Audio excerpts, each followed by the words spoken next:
श्रीराम जय जय राम। श्रीराम जय जय राम। श्रीराम जय राम। ओम नमः शिवाय। ओम नमः शिवाय। ओम नमः शिवाय। योग वासिष्ठ दिवस क्रमांक 358।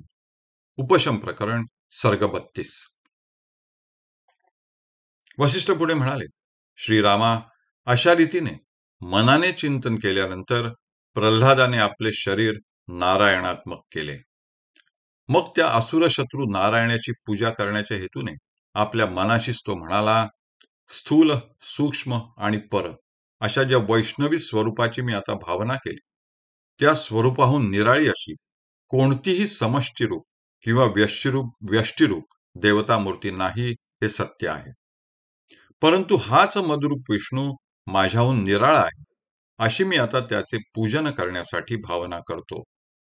हा पहा, क्रिया, ज्ञान, इच्छा व अनुग्रह या शक्तींनी युक्त असलेला, गरुडावर आरूढ झालेला, शंखचक्र गदाधारी, श्यामवर्ण, चतुर्भुज व चंद्र सूर्य ज्याचे नेत्र आहेत, असा नंदक नामक खड्गाच्या योगाने शोभायमान होणारा, पद्मपाणी, विशालाक्ष, शारंगधन्वा आणि महातेजस्वी असा श्री विष्णू माझ्यापुढे उभा आहे.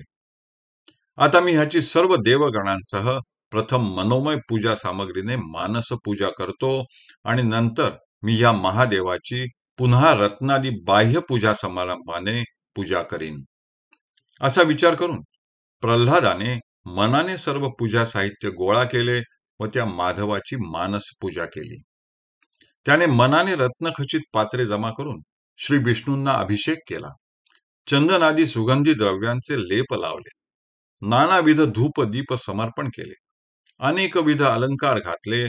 मंदारमाला, सुवर्ण कमळे, कल्पवल्लींचे पुष्पगुच्छ, निरनिराळ्या दिव्य वृक्षांचे पल्लव, अनेक प्रकारच्या पुष्पमाला, किंकिरात, कुंद, चंपक, नीलकमले, कल्हार, कुमुद, काश, खर्जूर, आम्र, किंशुक, अशोक, मदन, बिल्व, कर्णिकार, किरातक, कदंब, बकुल, निंब, सिंधुवार, परिभद्र, गुग्गुल, प्रियंगू, पाट, पाटल, धातुपाटल, आम्रातक, गव्य, हरितक, बिभीतक, शाल, ताल, तमाल यांची पुष्पे व पत्रे, केशराच्या सुगंधाने युक्त असलेल्या आम्र मंजिरी, केतकी, शतपत्र कमले, एला मंजिरी इत्यादी अनेकविध साहित्याने पुष्पांजली अर्पण करून, तसेच धूप, दीप, नैवेद्य, तांबूल,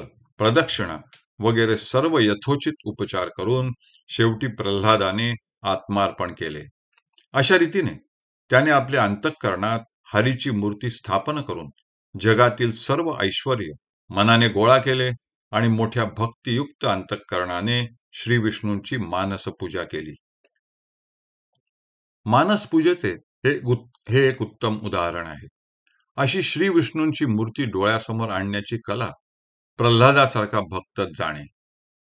त्या काळी उपलब्ध असलेली काही पाने फुले आज आपल्याला ठाऊकही नाहीत, म्हणून ग्रंथामधील इतके तपशीलवार वर्णन सांगण्याचा मोह मला आवरला नाही.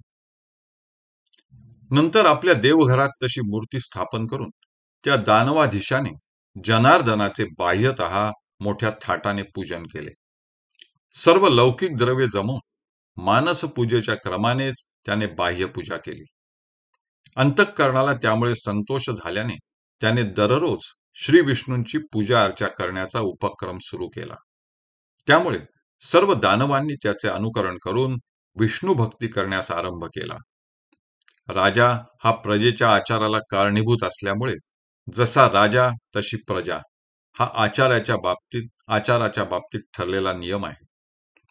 पुढे श्री विष्णूंचा द्वेष करण्याचे टाकून सर्व दैत्य त्याचे भक्त बनले आहेत, ही वार्ता जेव्हा देवलोकापर्यंत पोहोचली, तेव्हा इंद्रादी देव आणि मरुद्गण यांनी आश्चर्यचकित होऊन पुष्कळ विचार केला.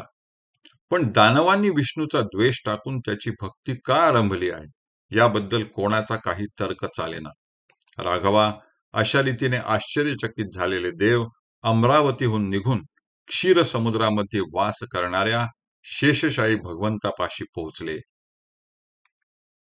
देव म्हणाले, भगवन, हे केवढे आश्चर्य आहे की जे दैत्य आपल्याला पाण्यात पाहणारे म्हणून प्रसिद्ध आहेत, ते आता आपल्या भजनी लागले असून आपल्याशी तादात्म्य पावले आहेत.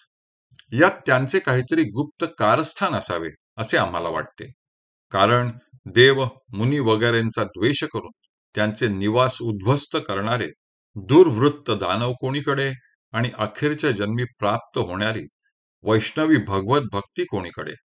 भगवन, एखाद्या हीन कुळात जन्म पावलेला मनुष्य गुणसंपन्न झाला तर एका दृष्टीने ते आनंददायक असते, तर दुसऱ्या दृष्टीने उत्पातसूचक व उद्वेगजन्य असते.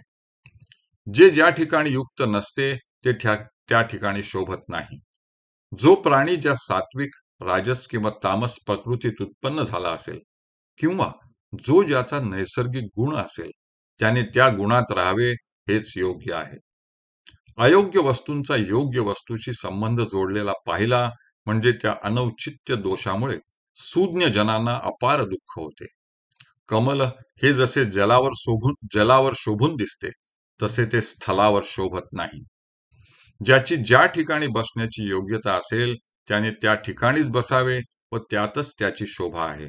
यास्तव हे माधवा, दितीपुत्र दैत्य माधव भक्त झाल्याचे वर्तमान ऐकून आम्हाला त्यामुळे बरे वाटत नाही.